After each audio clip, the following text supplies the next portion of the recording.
of the society. And following that, we have a wreath laying, laying at the cross across the way here, and then we'll adjourn to Donoghue's pub on Emmett Road. I'm going to set the mood with a Ledwidge poem.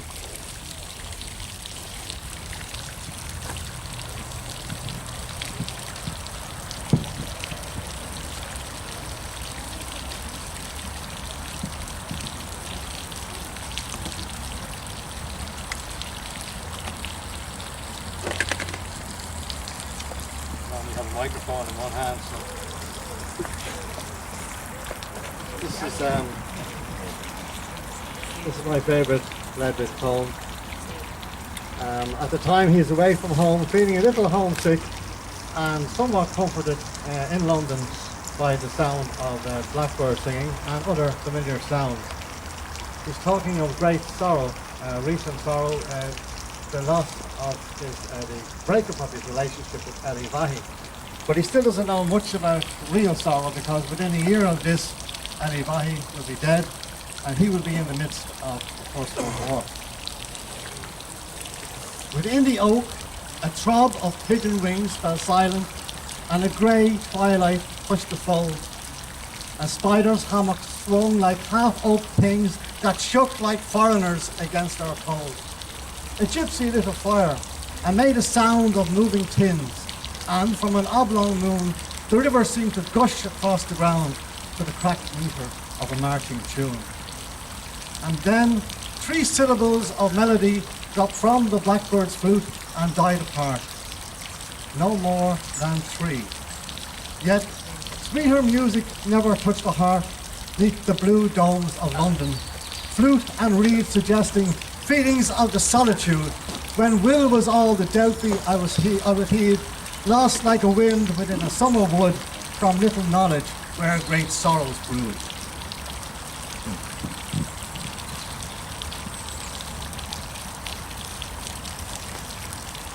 Now this year, as I mentioned, is the centenary of the 1913 strike and lockout.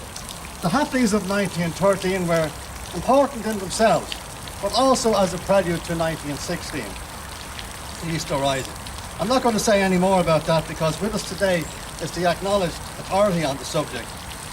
Padraig Yeates was an organiser with the SIP2 for many years and greatly regarded and did a lot of good things. He's this year Chief Director of Operations for the 1913 commemoration. I'd also like to take this opportunity to thank Padraig for his comments on my own recent local history of the strike. So without further ado, I want to invite you to welcome Padraig.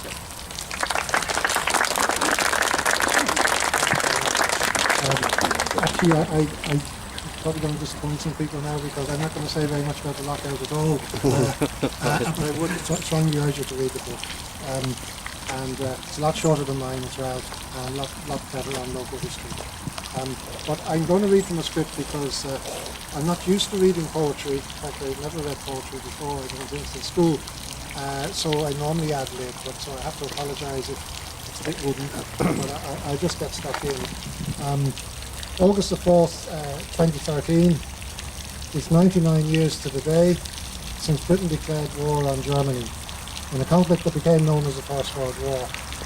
It would devastate much of France, northern Italy, the Balkans, Central and Eastern Europe, as well as destroy the Ottoman Empire, give birth to the Soviet Union, the international communist movement, and facilitate the rise of the United States to superpower status. An estimated 10 million people died in Europe alone, and it created the conditions that led to the Second World War and the deaths of 50 million more across Eurasia within a generation. Most of the crises and conflicts we face today can trace their roots to the guns of August.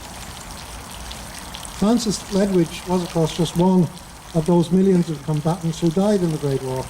He was killed in action on the 31st of July 1917, one of a group of Royal Inniskillings designated to work as pioneers on communication trenches and roads in preparation for the Third Battle of Ypres. Killed in action is, of course, a euphemism designed to obscure the obscenity of industrialised war and production line slaughter. He was reputedly drinking a cup of tea. Modern habits die hard. He was reputedly drinking a cup of tea and smoking a cigarette when a German artillery shell sent him and 4 comrades into oblivion. It was probably as good a death as anyone could hope for on the Western Front in 1917, and my father used to say, you weren't supposed to hear the one that got you. He endured similar bombardments in Italy and described them as the most terrifying experiences of his life. The silence that followed the shells was quickly filled with the screams of the injured and the maimed. The generation that fought in British Army uniform between 1939 and 1945 had far fewer illusions about war and less appetite for it than their predecessors of 1914. Their main objective was to come out of it the other side in one piece. Modern technology.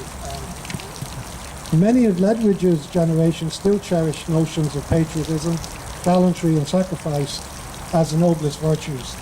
It was their misfortune that the ruling elites of Europe were too incompetent to resolve their differences peacefully, yet sufficiently cunning to exploit those beliefs to meet their own self-serving interests.